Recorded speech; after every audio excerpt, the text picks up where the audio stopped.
Morning. We will go ahead and get started on our lesson here.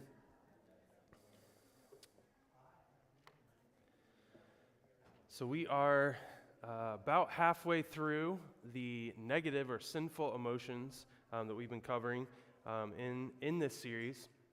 And we did a two-parter on anger, which honestly, I think I said this before, but I probably could have gone 5, 6, 7 lessons.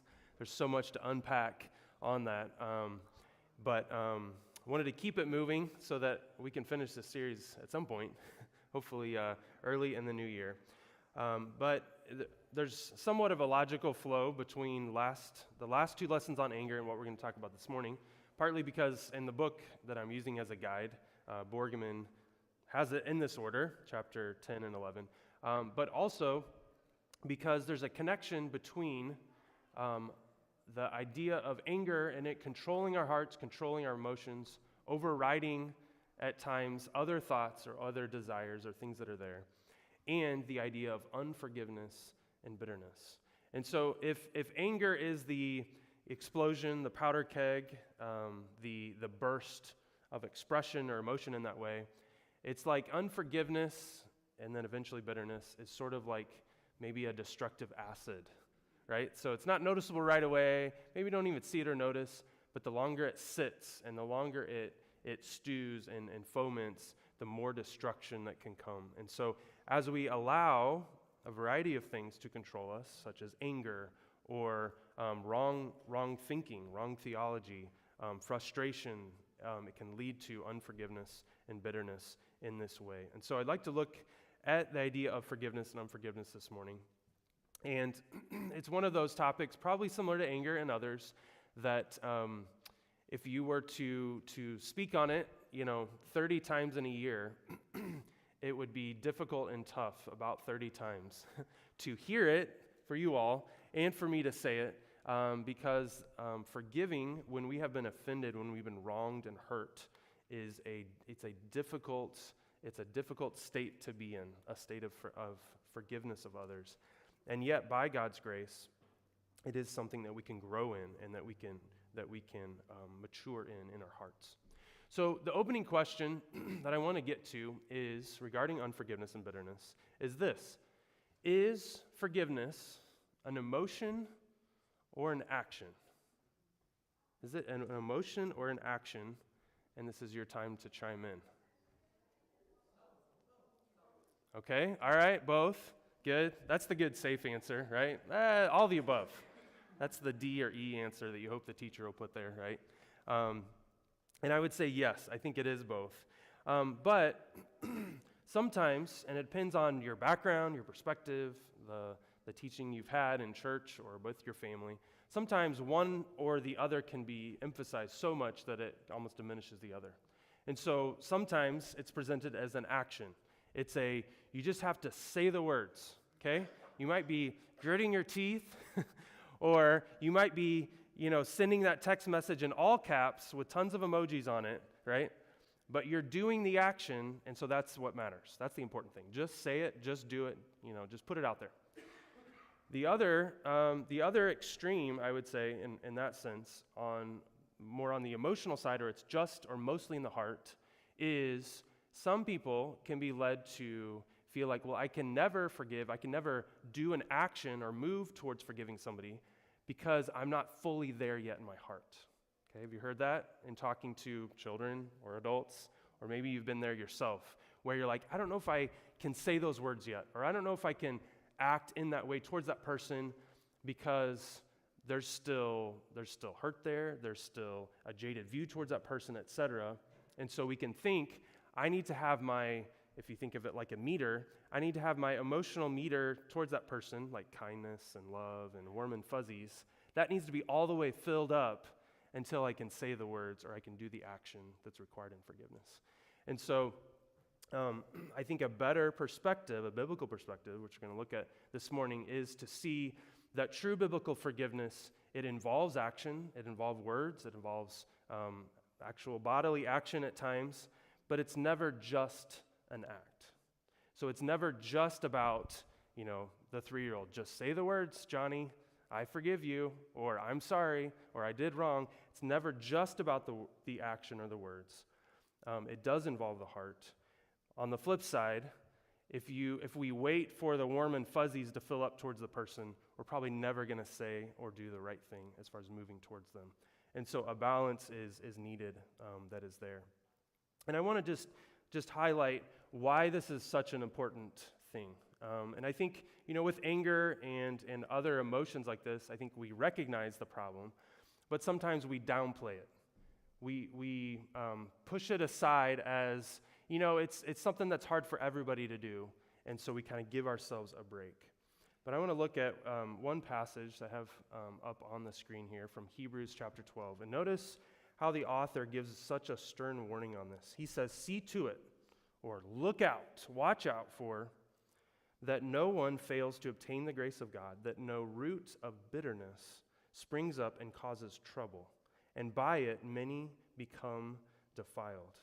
And so the author here is addressing professing believers, and he's saying, look out in your heart for, as it describes, a root of bitterness.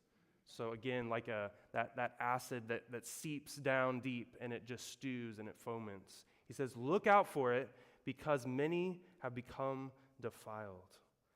And so it is a serious, sobering thing or reality that we as believers ought to be on the lookout for. That if we go for long periods without being able to forgive somebody, if we are in a state of bitterness when we see that person, or when that person's name comes into our minds, that we need to take a serious look at our hearts and seek to grow in this way. The author and speaker, Nancy Lee DeMoss, she wrote a book about forgiveness and bitterness, and she gave a story, and I won't read the whole story, but of a grown man now, whose father walked out on him when he was 2 years old. And here's the phrase that he said in this. He said, "The hatred I carried for my daddy wrecked my first marriage and is threatening my second." He goes on to say, "I am a shell of a person. I do not have any close relationships." And so unresolved resentment and bitterness and unforgiveness has eaten away at his core to where his life is completely altered because of this thing that has dominated his heart. And so as believers, we need to have a sober perspective on what it means to be a forgiving person.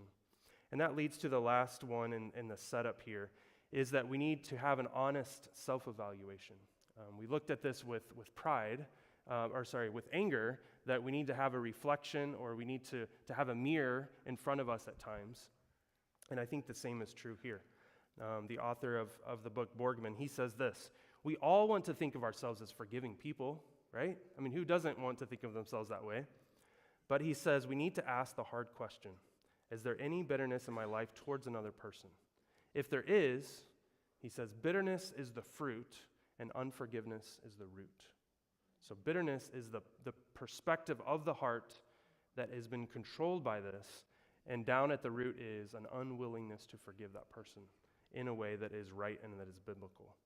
And so the Bible has much to say about forgiveness, why we should forgive, how we should do it, the damage that's caused when we don't, and the rebuke for those who hold on to it and refuse to forgive.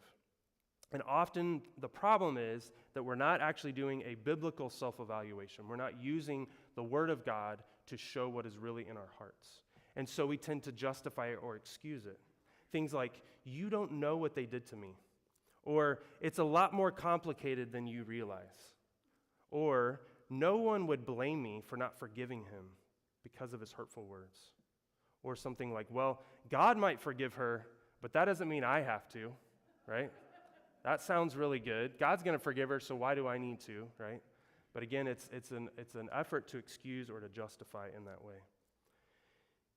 Again, the author Borgman writes this. He says, spiritual squirminess, which is a great phrase here, right? So this is a uneasiness of, I know it's right, I know I should do it, but I really don't want to, or I don't feel like it.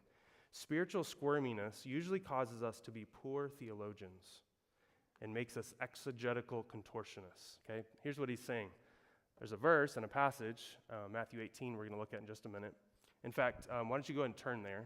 We're going to look at this passage. So we can look at Matthew 18, we can see what Jesus is saying, but when it comes to actually moving us to say those hard things to somebody, to have a disposition or a heart change towards that person, all of a sudden we become, as he says, contortionists, right? We can twist and manipulate and say, well, I know Jesus said that, but here's how it really comes across, or here's what we should really do with that. And so we don't let Scripture stand on its own. Instead, we can use it for our ends. We can manipulate or justify our actions in that way. And so instead, we need to have honest self-evaluation. God, show me, reveal from your word what my heart is really like, and a desire to obey what God reveals. So Matthew 18, we'll start reading in verse 21 in just a second here. It's one of the most powerful passages on forgiveness. And like many of Jesus' teaching, it is provoked by a question. In this case, not a Pharisee or a religious leader. It's by Peter. You're like, of course, if it was going to be any of the disciples, right, it would be Peter. And he raises this question that probably a lot of us ask, and we're going to look at Jesus' response to it in that way. And so Jesus, in verses 15 to 20, had just talked about discipline. What does it mean to go and confront somebody who is in the wrong, who is in sin in that way? If he listens, you've gained him. If he doesn't, bring another believer. And eventually, the church comes and confronts this brother or sister and calls them to respond. So Peter's follow-up question is right on the heels, starting in verse 21. Matthew 18:21. Then Peter came up and said to him, Lord, how many times shall my brother sin against me, and I still forgive him? Up to 7 times? And Jesus said to him, I do not say to you up to 7 times, but up to 77 times. Now, a little background here, okay? So again, Jesus had just talked about go and confront somebody and how you can restore them, how they can come back to fellowship with God and with these people. So the wheels are turning in Peter's head, and he's saying, okay, Jesus, but let's be honest here. How many times am I supposed to put up with this? Or how many times am I supposed to forgive? And thinking, there's got to be a limit, right? And there's a popular rabbinic view of the day. And so there's the law of Moses, and then they had extra interpretation or teaching. But a popular view of the day was that you should or you might forgive up to 3 times an offense that is done to you. But by the 4th time, you are no longer obliged or obligated to forgive them. You could, but it's no longer an obligation on you, okay? And as often as these religious leaders did, they would take a principle, a point, for example, in the law, and they would nitpick it kind of to death, and people could use that as a justification. Like, all right, I'm dealing with it 1, 2, 3, but you hit that line of 4th, and that's it. No more. I'm going to close up. And so Peter, by contrast, he sounds kind of generous, right? He takes the 4 or the 3 time, and he doubles it plus a little bit, right? He says 7 times? I'm going to forgive 7 times? But you notice that Jesus takes and completely blows that up. Jesus does some good math here, okay? I don't know if it's Common Core or regular math or whatever, but he takes that 7 number and he expands it quite a bit. Now, just a brief translation note. Some translations have this as 77 times, such as the NASB, which I read. Some of the translations you might have actually keep it as a math problem, say 70 times 7 times, which would be 490 times. In both cases, Jesus is expanding it to kind of the nth degree, right? 7 is a number of completion or wholeness, and he's expanding it out to a huge degree. The reason why, just as a brief note, the reason why it's possible it could be either way is because in the Greek, they don't use numerals like we have, so 7 or 77. It's the word, and so literally the word or phrase that is there is the word for 70 and the word for 7. And so is it 77 or is it 70 times 7? A similar phrase is translated in the Greek Old Testament as 77 times.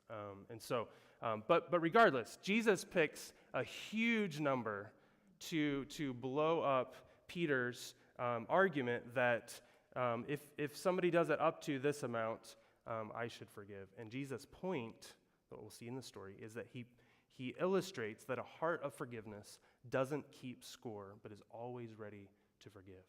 And so whether we think of it in terms of 3 times or 7 times or 77 or 490 times, the point is don't keep a tally sheet. Have a heart that is ready for forgiveness. Now, it's important to note that what Jesus is not saying here is that we don't deal with sin. that we don't deal or confront with problems or sin or offenses, because he had just said that in verses 15 to 20. Here's how you go about doing that. But here, he's getting at the heart of the offended brother or person, at motivations or desires. And so Borgman, the author, says this: Jesus is telling Peter that the way of discipleship is the way of forgiveness. Forgiveness marks those who follow Jesus. And so Jesus is setting it up in this way. So, as Jesus does often, he illustrates or gets right to the heart through a story. So, verse 23, Jesus says, "For this reason, the kingdom of heaven is like a king." Let me skip ahead here so you can follow. So we did the backdrop, and here's Act 1, 23 to 27. "Kingdom of heaven is like a king who wanted to settle accounts with his slaves. And when he had begun to settle them, one who owed him 10,000 talents was brought to him. But since he did not have the means to repay, his master commanded that he be sold, along with his wife and children, and all that he had, and repayment be made. So the slave fell down to the ground and prostrated himself before the king, saying, 'Have patience with me, and I will repay you everything.' And the master of that slave felt compassion, and he released him and forgave him the debt." And so this day of reckoning was likely either some of these slaves were indentured servants that had access to land or resources such as cattle of the king, and now it was sort of payday. So it was their April 15. It's time to open the books and settle up here. And this particular slave owed an incredible amount of debt. And so you see there it's 10,000 talents. And so expanded out to our day, it would be the equivalent of well over $1 billion. Now, how would a farmer or a cattle person accumulate debt of $1 billion? We don't know, and that's not really the point. The point is an incredible, infinitely large amount of money that this slave owed to the king. And so because he couldn't pay back the debt, the practice of the day is you send him to debtor's prison to pay off of that debt. And obviously, if you're a farmer, you have cattle, sheep, whatever, how is he reasonably going to pay off $1 billion debt, right? And the reality is he would have to spend multiple lifetimes in a debtor's prison to pay back what is there. And so essentially, this is a life sentence, not only for him, but for his family, and all that he had would be sold in this way. And so the only recourse for this slave is to plead mercy, to prostrate himself before the king and say, "Please have mercy on me. Please do not hold this debt against me." And incredibly, the king is moved with compassion, it says in verse 27. He felt compassion. He released him, so he's not going to prison. And then notice how 27 ends. Not only did he release him and say, "You're not going to prison," but he says he forgave the debt. He took that $1 billion charge and he ran it through the shredder. He completely eliminated the debt that was there. And he released them. He let him go. And so the point of Jesus' story up to this point in Act 1 is clear, that we have an incredible debt to the King, which is God the Father, that we could never repay, that we have no chance of even over 10 or 20 lifetimes of ever meriting or earning God's favor through our actions. Our only recourse is to fall down and plead mercy, that we need our debt forgiven. And God is so great, he has such a heart of compassion that not only does he not condemn us, but he eliminates the debt. And in fact, if we could extend the analogy out, it's even greater, because not only does he not hold our debt against us, but it's as if he gives us $1 billion that we didn't deserve, right? In Jesus' righteousness and all the favor that he gives. And so here, at this point of the story, you say, wow, what a nice king, what a grateful, the slave should be in a place of gratitude. But that doesn't last long. So Act 2 is unforgiveness displayed. Verse 28, "But the slave went out and found one of his fellow slaves who owed him 100 denarii. And he seized him and began to choke him, saying, 'Pay back what you owe.' So his fellow slave fell to the ground and began to plead with him, just like he had done a few verses before, saying, 'Have patience with me, and I will repay you.' But he was unwilling and went and threw him in prison until he would pay back what was owed. So when the fellow slaves saw what had happened, they were deeply grieved and came and reported to their master all that had happened. And so, in an incredible turn of events, this slave who had been forgiven $1 billion plus debt goes, and it says here, it's like he slams a slave up into the wall, right? Just like the movies, choking him, saying, "Pay back what you owe me." And by comparison, so 100 denarii, a denarius was 1 day's worth of wages. And so in our terms of money, maybe somewhere between $12,000 or $14,000 is what he owed, which isn't nothing, right? I mean, who wouldn't want 12,000 bucks in their bank account? But by comparison, right, $1 billion, which is hard to imagine. If you've ever seen an illustration of a stack of $1,000, $1 million, you go from $1 million to $1 billion, and it's 1,000 millions, right? That's a lot. That's a lot of money. It's hard for us to fathom. So by comparison, that little stack of $12,000 is a measly amount, a very small amount, and yet the plea for mercy by the fellow slave went unheard.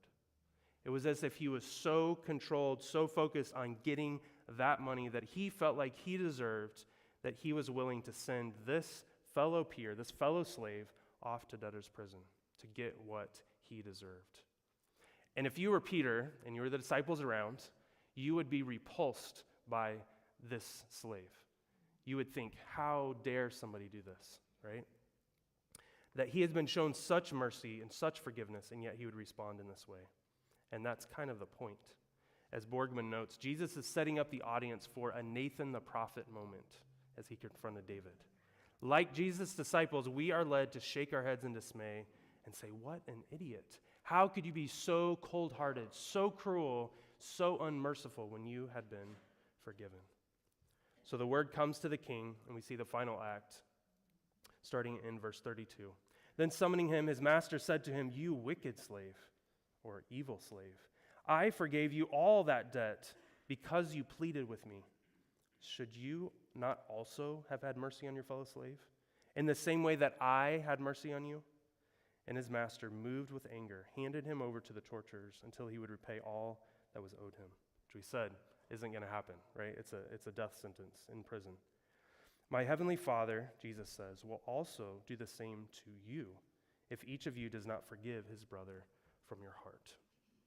And so here, in a dramatic flourish, the king calls him out.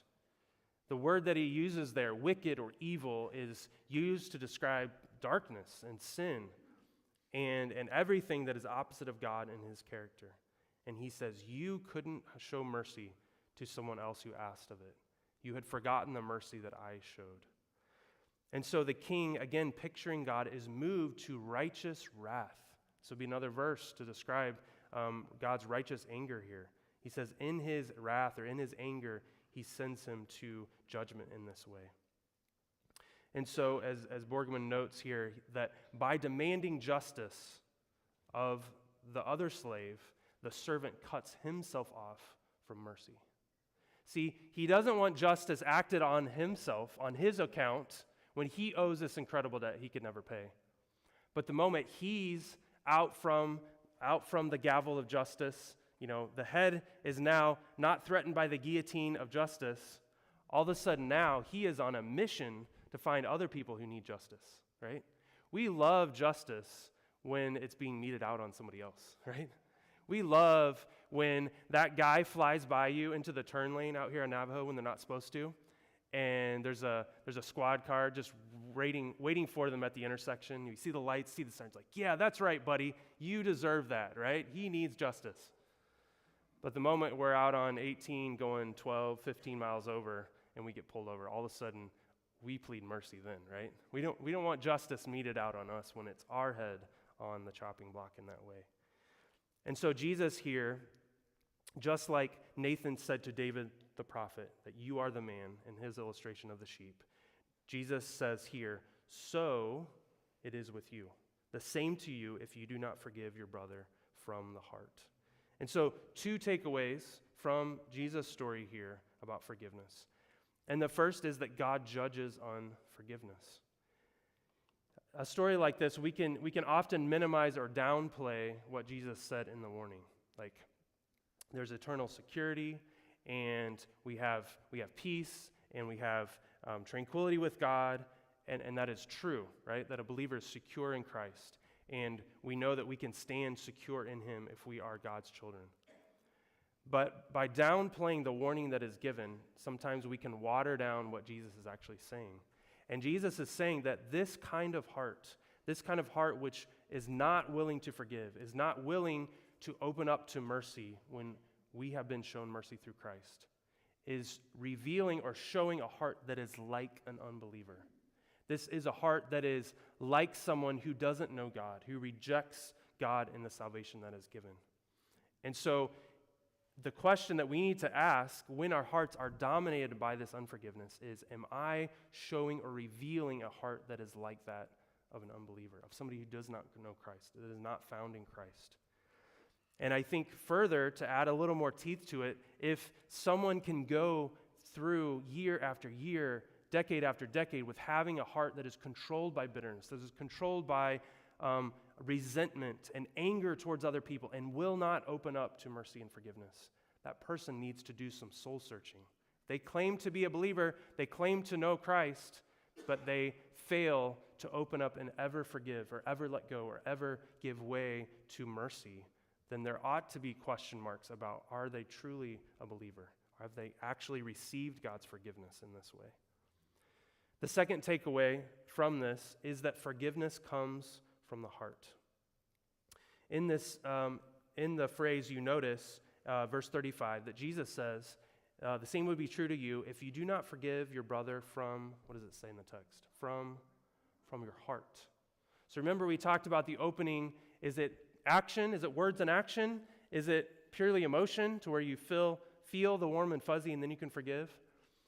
And Jesus is saying here that forgiveness begins or is rooted in the heart. And so a genuine heart of forgiveness is what Jesus is after. Not one who says the words, but meanwhile is keeping the tally pad really close by. Because then they can say, remember when you did X? And you say, oh, I don't remember that. Well, actually, I do. Can I remind you, right? That is not a true heart of forgiveness, because you're saying the words, but you're not actually moved to mercy. So, question, why is it so hard to forgive? Why is it so hard for us at times to forgive someone else? And here's what I want to do. Instead of just shouting out to me, okay, when you take about 30 seconds, maybe 45 seconds, and talk to the person next to you, or if there's a few in the row, and come up with a couple things quickly of why it's so hard to forgive others. Okay? Go.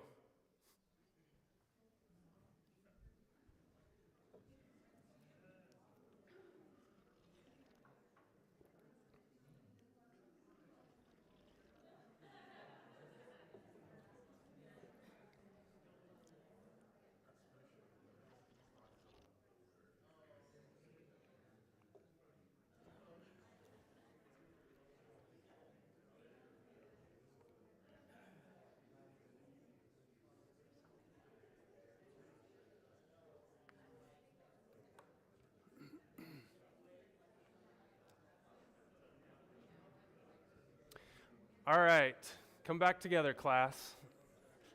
Let's hear a few of the reasons, and if you want to keep this going on after the service today, that'd be great with each other. But what is one reason why it's hard to forgive, Erica?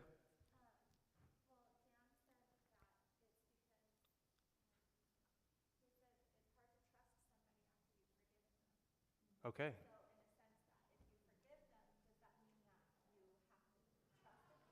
Mm-hmm.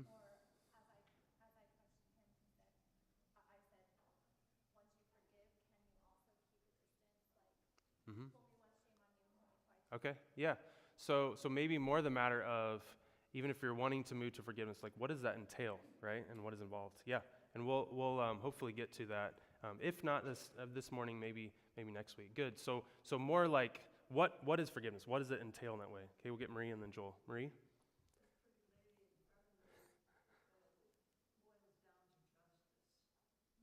Okay.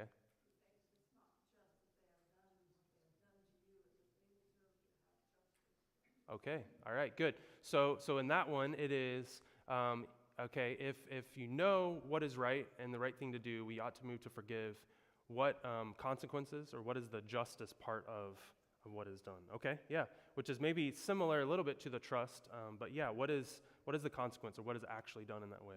Joel, and then we'll get to you. Yeah, Joel.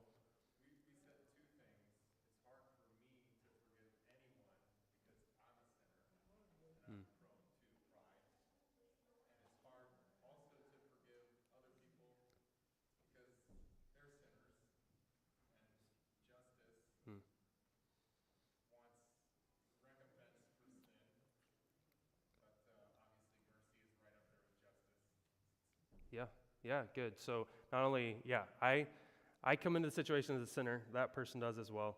And so at some point, like even with the slave who was forgiven the $1 billion, he either pushed it out of his head or he somehow minimized what was actually forgiven, right? And so he missed the connection. Yes? We said that it's hard to reconcile to forgive because the issue still presents itself, so they're never changing. Okay, all right, yeah. So if we could expand Peter's question out a little bit more, so do I forgive them 3 times or 7 times? And if we were to get, Peter doesn't say what the offense is here, right? And so we can think, spouting off in anger, maybe a few words that make me upset. That's a little lighter on the scale, right?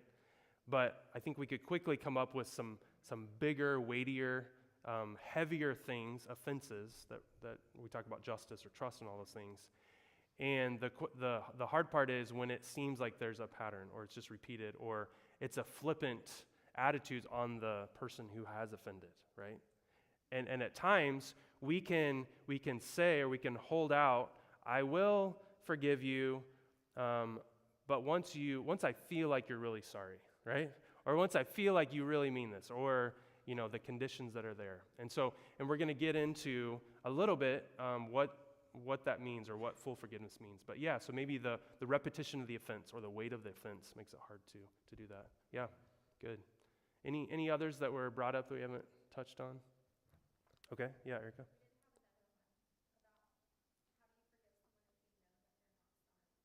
Okay, all right, yeah. So, another way of saying that would be, does forgiveness always mean complete restoration? Or what do you do if you're willing to move that way, but that person doesn't want to talk to you, doesn't want to bring it up, doesn't ever want to deal with it, right? And so what is our commitment if we're the one that being offended in that way? What is our commitment to go to that person if it doesn't seem like it's being reciprocated? And that's a great question, and that can make it really hard to kind of work through. So here's a few that I put up that I think to some degree we've kind of touched on as far as why it's so hard to forgive. And the first would be that we've lost sight of God's forgiveness, right? And I think that's clearly seen in the illustration from Jesus' parable regarding the slave, that he had lost sight of the $1 billion, and it's as if the 12,000 was $1 billion in his mind. And he had lost sight of the fact that God has shown incredible mercy, or the king in that way. And so how can we not do that, right? And that ought to be the heart or disposition as we think about what God has done for us. There's an author, a commentator, Donald Hagner, and he said this, just a really succinct summary that I like. He said, disciples are the forgiven who forgive. That we are the forgiven ones who do forgive. And so what he's saying there is that a mark of our lives, if we are children of God, if we're followers of him and desiring to be like Jesus and to mature and grow, specifically in our godly emotions, is that we are forgiven people who do forgive. And the more that we remind ourselves that we are forgiven, how we're forgiven, how many times we're forgiven by God, that we can go to him, to God, 7 times, 77, 490 times, and God in his mercy, because Christ's payment covers it, it's sufficient, he moves to forgive. And so when we're reminded of that and controlled by that, we can move to forgiveness. Another that can make it hard for us is that we're convinced that our case is unique, right? That we can hear somebody else talking about a story of forgiveness or reconciliation, but we're really kind of thinking with our arms crossed, but you don't know this situation, right? You maybe have talked to this person, met him, but you don't really know him or her like I do. You don't know what they're capable of saying or capable of doing or understanding in that way. You don't understand just how bad their offense is against me or how long it's been. And so we can put ourselves in a little corner as if our situation is completely unique, and we can kind of justify it in that way. But again, the more that we're confronted by Scripture and what is there, we realize the incredible weight that God has forgiven us in that way. The other is that, and this is a hard one, that we want to maintain an advantage or power over the offending person. Because if we move towards forgiveness, and we'll talk about what it means, especially if they don't recompense or they aren't willing in that way. But if we think, if I move towards that person, okay, and I say, I'm giving up my right or my ability to bring it up or to administer, my version of justice to you, if I say I am willing to give up that, all of a sudden now, I no longer hold that over their heads.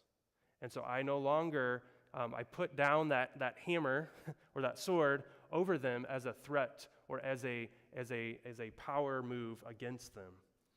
And that's really hard because at times in situations with people, especially those that we know, those that we care about, and we've had ongoing struggles with, sometimes we feel like our best course of action is to maintain something over them, right? That I need to have something that I can pull out, okay? It's the bonus move, or it's the, in a video game, it's the special weapon that you pull out that nobody sees and it takes care of the situation, right? That we feel like I need to have that so that I can deal with the situation, or so that I can keep them at bay or do whatever. And so it can be hard for us to feel like, if I let go of this, what is that going to mean in our relationship going forward? Especially if they do it again.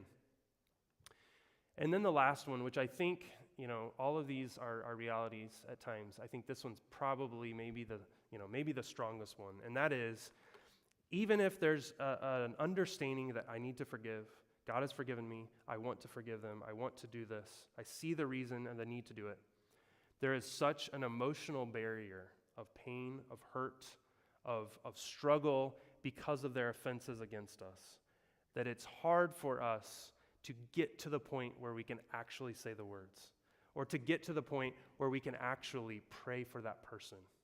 And not pray imprecatory psalms, psalms of judgment, God destroy them, destroy my enemy, etc., but actually pray for their good and pray for their benefit. And when something good happens to them, we get to the point where we can be happy for them. Because true forgiveness, a true desire for them, is not just not doing bad to them, but it's actually wanting God to do good to them. And that's really hard. Especially the more pain, the more offense, the more wrong and sinful action that they have done to you. And so, part of biblical forgiveness is, by God's grace, not ignoring what they have done or ignoring the pain or acting like it's just not a big deal, but is actually through that, at times even through that pain and through what has been done, asking God to do something in you that you cannot naturally do on your own. Asking God to give you grace, to give you mercy as you reflect in His Word and as you desire to love that person, to do that work in you. And sometimes it's not just a flip of a switch, right? In fact, often it's not a flip of a switch. Especially the more that person is offended, the more that they've hurt, the more that they've said, it is often a long-term process. That it's a daily giving it to God, asking for grace, asking for forgiveness. It's a softening of the heart. It's like, so we did some trash removal of our property over there. And if you were to go out with, let's say you want to grow, pumpkins for fall or whatever, and you say, there's some abandoned land there, you get our permission as pastors, I want to grow some pumpkins in our field over there. And we're like, all right, go for it. Not sure they're going to do anything or people are going to steal them or whatever, but go for it. And you go over there and, you have a bucket of water and a little trowel, and you scoop a little of the soil away, drop it in, and then just sprinkle a little water on there, okay?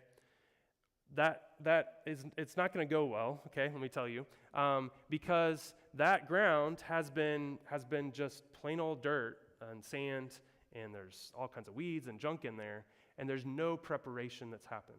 So the idea of just digging down a few inches, dropping a seed, cover it, pour some water on it, and just hope that a miracle happens, people would say, well, that's pretty foolish. It's pretty naive for you to expect it to happen that quickly, that instantly. And I think in a similar way, with something like deep-seated unforgiveness or bitterness in this way, it's not a matter of, I just read this verse one time, or I just after service or after singing a song, I just quickly decide and everything's going to be fixed. Everything's going to be there. Instead, it takes a lot of work. It takes a lot of soil preparation in that way, and it takes time to grow in that way. Because, to use another analogy, that pain or sorrow that's there, it's like a dam that has been ruptured. And I don't know if you've seen, there was one, I don't know if it was California or Arizona that I came across, that it was back in the, I think, late 1800s, but it was a massive dam, and they didn't prepare the soil around the retaining walls, basically, and it overflowed. It tore them down, overflowed into the valley, and just ruptured in an incredible way. And in similar ways, when we have been hurt, when we have emotional scarring in this way towards somebody or towards a situation, it's not as if we can just, quickly pop those walls of the dam back up and fill it up and act as if there's not issues that are there. And so it takes time, it takes work, but by God's grace, we can grow in this way. I want to end, actually, you know what? We're going to end here, and next week, what we're going to move to, tackling a couple of things that have come up, and that is, what is biblical forgiveness and what it is not, okay? And so when we talk about justice, or we talk about moving towards a person, is it we just completely ignore the things that are done and just sort of naively go along our way as if that person hasn't said something or hasn't done something? What are consequences or things or protections even that can be put in place while still moving in forgiveness? And then finally, when that emotional barrier that we've talked about, the pain, the sorrow towards their offense to us, what can we do by God's grace to move past that or to move through that, to have a heart of forgiveness? To have a heart that desires, instead of like this slave, to hold it against somebody, that we would move towards forgiveness. And as I mentioned earlier, this is not an immediate thing, and it's not something we can just muster up on our own. It is a work of God's grace as we yield to Him, as we seek to grow in grace.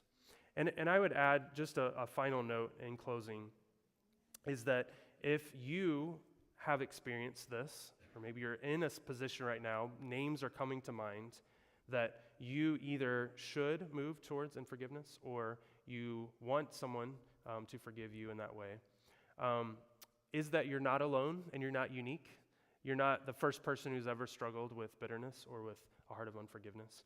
And so to just think in terms of, it's not something you have to deal with on your own, whether it's a spouse who can help you, or a pastor or leader here in the church, or a godly friend who can help you, that you can talk through and get help in that way.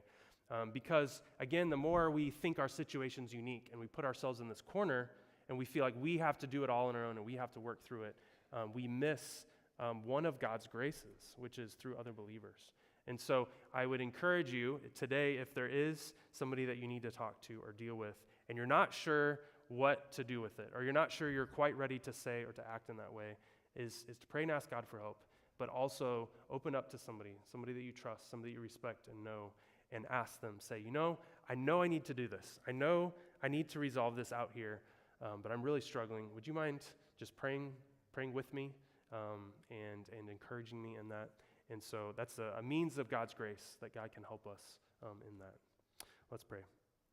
God, I thank you for your incredible mercy, that you have moved to us with compassion. And help us to realize that, like that first slave, we have been forgiven an incredible debt, a debt that we could never repay back to you. And so help us to consider that tomorrow or the next week when we are sinned against, when someone says or does offenses against us. Help us to move with compassion and mercy. Help us to be willing to forgive, to have a desire and disposition because of what Christ has done.